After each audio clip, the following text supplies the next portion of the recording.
शौक के हिसाब से रहते हैं, घर में रवन्नक हो जाती है, बच्चे खेलते रहते हैं, हमारा भी टाइम पास हो जाता है।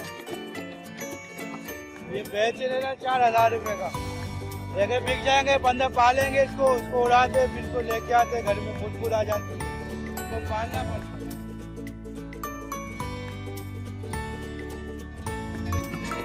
जोड़े ये 5.5, ये बच्चे है ना पले हुए। हाँ, पले हुए घर के रखे हुए बच्चे।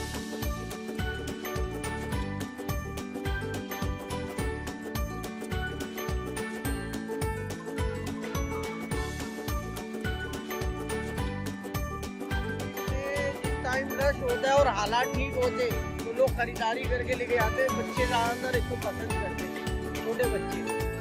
और वैसे इसका गोश्त भी खाया जाता है, मुख्तलिफ जगहों पे बिकता है।